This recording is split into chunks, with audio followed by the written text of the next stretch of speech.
Welcome back everyone to my Let's Play of the Final Fantasy Adventure. It's time for Draven to continue his quest through Mountain Rocks in an attempt to hunt down the Garuda, which was given the Pendant by Davias to fly back to Glaive Castle. So this Mountain Rocks is a back way to get to Glaive Castle where we started our adventure. It's important that Draven gets that pendant back, not only because Badger entrusted him with that pendant, but also because it's apparently the key to getting to the mana tree. And if the bad guys, the Glaive Empire, get a hold of the mana tree, they'll be able to abuse the power of magic for evil ends. Speaking of abusing magic, we'll be abusing our fire magic here, because most of the enemies are weak to it, and it homes in on them. Usually one shot at it, and if it finishes them off, except for the fish, so yeah, they're immune to it.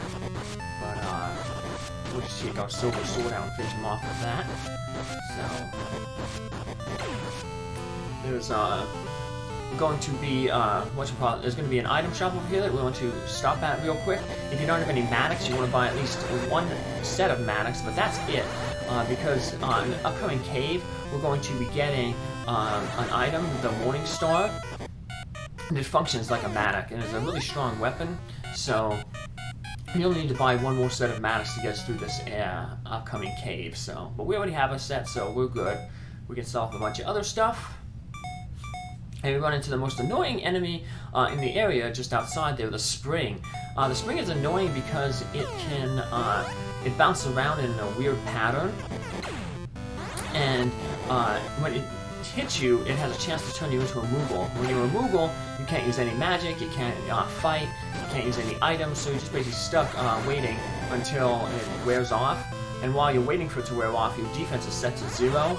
So enemies are going to deal a lot of damage to you, especially here, because the enemies are all pretty tough. They deal a lot of damage. So if you do get turned into a Moogle, the best thing to do is just like retreat back to a screen where there are no enemies, and just wait the Moogle out. So now they know the enemies are pretty tough here. So halfway through this mountain, they're going to give us a recovery pool, but we just got our level up, so it ain't gonna help us all that much. But here's something that will help you out a lot. When dealing with those springs, the best thing to do is to use your sleep magic. They're pretty susceptible to the sleep magic, and once they're put to sleep, they just sit there, and so they won't be bouncing around.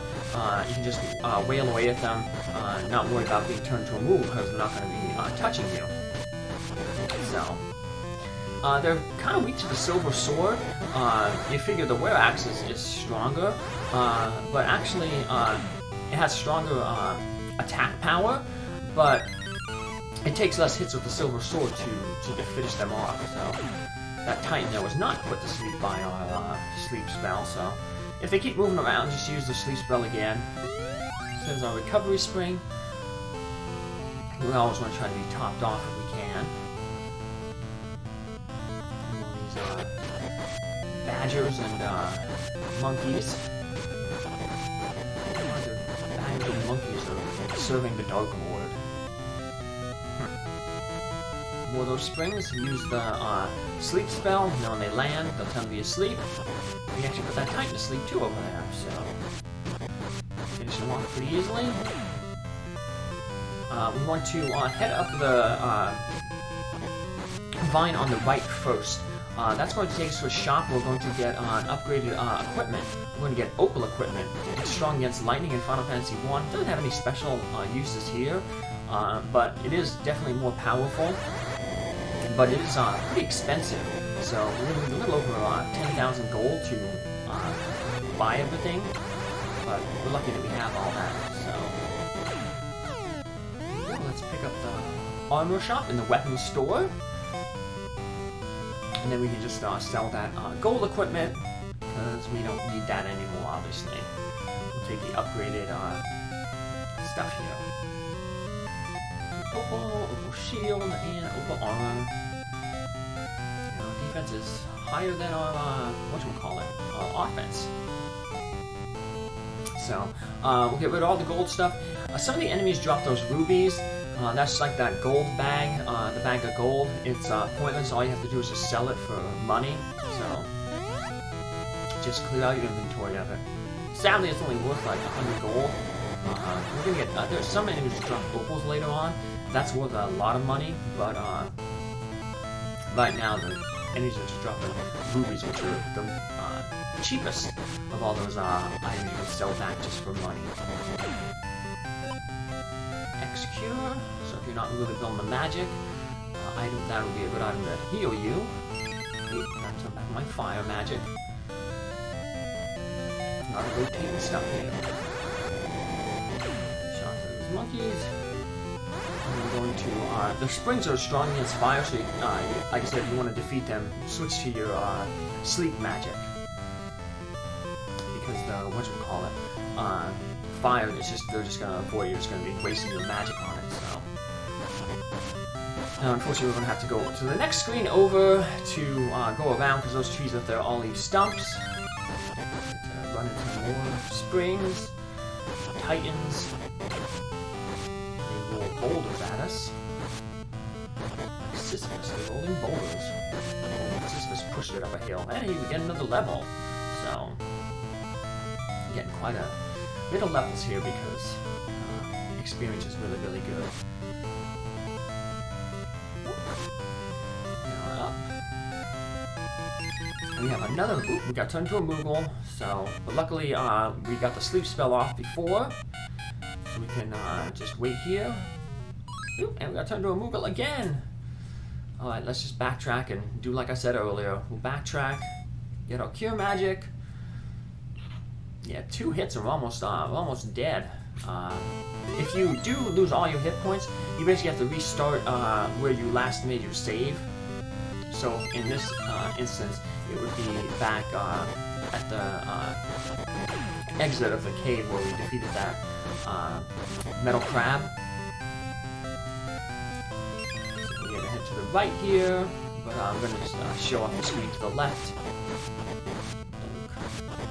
And the Titan mustn't like something over there to the left. He's throwing a whole bunch of boulders over there, so... Titans are weak to the fire spell, though, so...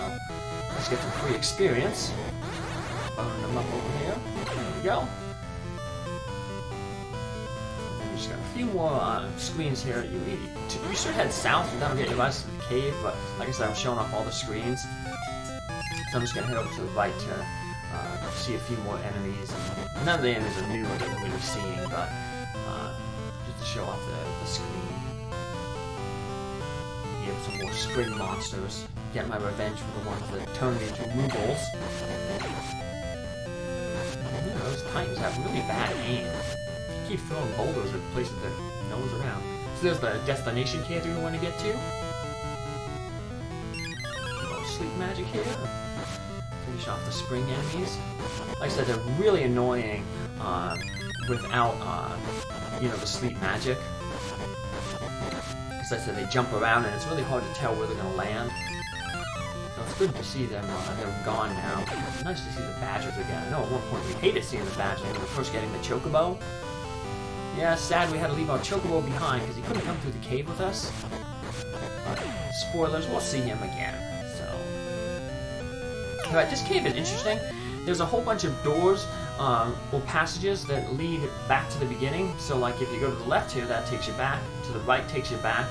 If we go up and to the left, that door takes you back to the beginning. So there's quite a few.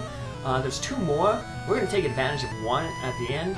The way we have to go forward is, the way we have to finish this dungeon is by going forward. However, straight ahead is the Golem boss, and the Golem boss can only be damaged by the Morning Star weapon. And in order to get the Morning Star weapon, we have to defeat another boss deeper in the cave, the Cyclops. So we're gonna first head over to the right here to cut down that Cyclops. This is where the last magic we're going to really need. So smash the wall to the north here. And then we'll continue on our passage. I'll point out the doors that send you back to the beginning. Like I said, there's only 2 more.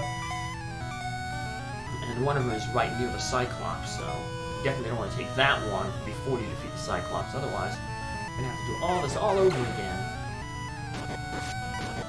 Cyclops are like the past few bosses, he has an easy pattern, but he hits really hard. So if you're patient, you can beat him pretty easily. If you're not too patient, you're going to kind of have some trouble. So we just defeat these werewolves. We push the treasure chests onto the pads, and then you have to push the treasure chest off one of the pads, and then that opens the door. So yeah, the door don't open, but then we push it off, and then it opens. So it's weird. The door to the left takes you back to the beginning, so you don't want to go that way.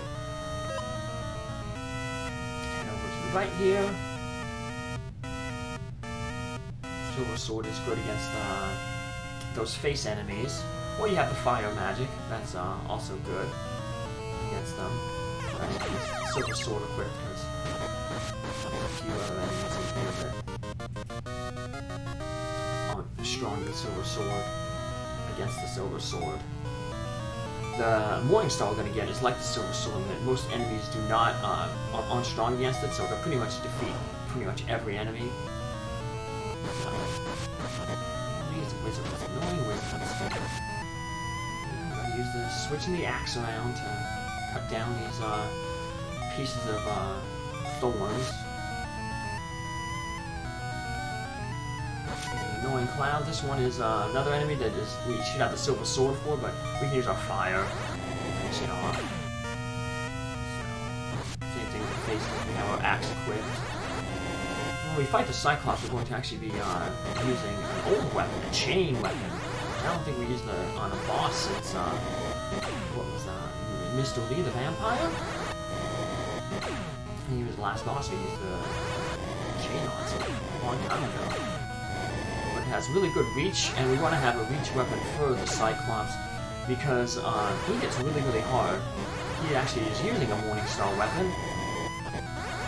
And he swings around, it swings like the sickle, so you gotta stay away from him, and just attack him from a distance. We could do like with the spear or the axe. I kind of mentioned that one strategy against Davias, where you wait for your will bar to fill up and then throw the axe or the spear at him. But of course that takes, you know, time. And I'm being a little impatient here as I play. So we'll equip our cure magic, because this guy, if he does hit you, he hits you hard. So he's gonna go back and forth. Like I said, we could just wait on the side, throw the axe at him to be safe. But if we really want to take it to him, equip the chain sickle, because it has longer reach than his Morning Star. The Morning Star is a pretty deceptive hitbox. It's really, really wide and tall, so getting close to him will basically, you're testing your luck. So now he can go, he goes up and down on 3 different levels, and he has the choice to either run across and swing the mace, or he'll just change levels again. If he runs across, you get some good opportunities to hit him a bunch of times, because he kind of pauses there as he swings his mace. If you see he's not running across, you want to book it over to the left side. So the main way to beat this guy is just keep your distance. It's going to take a while, because like I said, we're using a weaker weapon. But our chain is able to, outlet him. So I played a little rough there. I decided to get an extra hit in, and he's managed to bump into me. So the best is, like I said, when he runs across, because he pauses there, you can get about 2 or 3 hits on him. But like I said, it's just playing safe. When you see he's not going across, just head to the next level. Ouch. He's deceptively fast, so just keep your distance. The chain helps you keep your distance. Hit him from the bottom, and the chain is long enough that you can hit him from the top as well. But like I said, just watch out, because that thing is a little deceptive. The hitbox is pretty tall on that Morning Star, so just think that just because you're away from it, then it might not hit you. So yeah, so we got the Morning Star now. Just like the Cyclops' Morning Star, it's going to swing around us, deal a lot of damage, defeats most enemies, and it can break down walls, the magic walls. So to the left is another one of those doors that takes us back to the beginning, and that's where we want to go. So we're going to take that way. We're going to end up back at the beginning. and see if the Morning Star can break down blocks just like the Matic does. And the Morning Star can also damage this Golem boss that we're going to fight straight ahead here.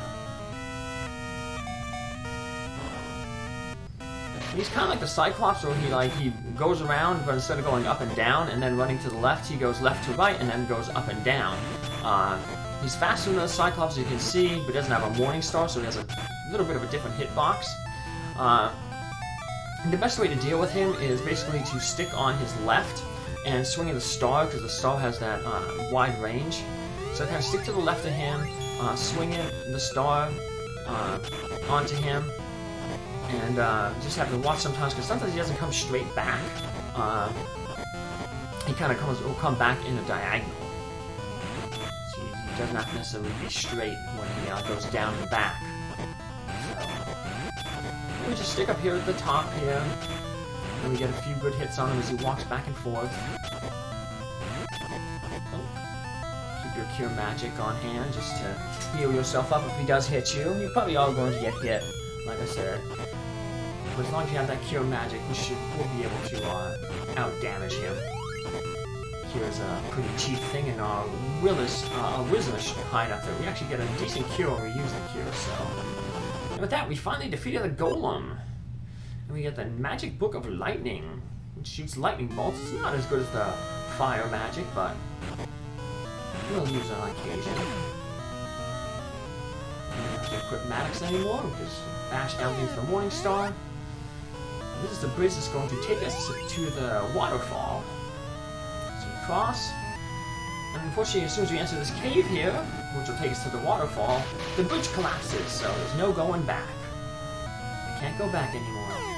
But here we are with the waterfall. We didn't see this cave earlier, but there it is. But we did see this screen before. We are back at Glaive Castle.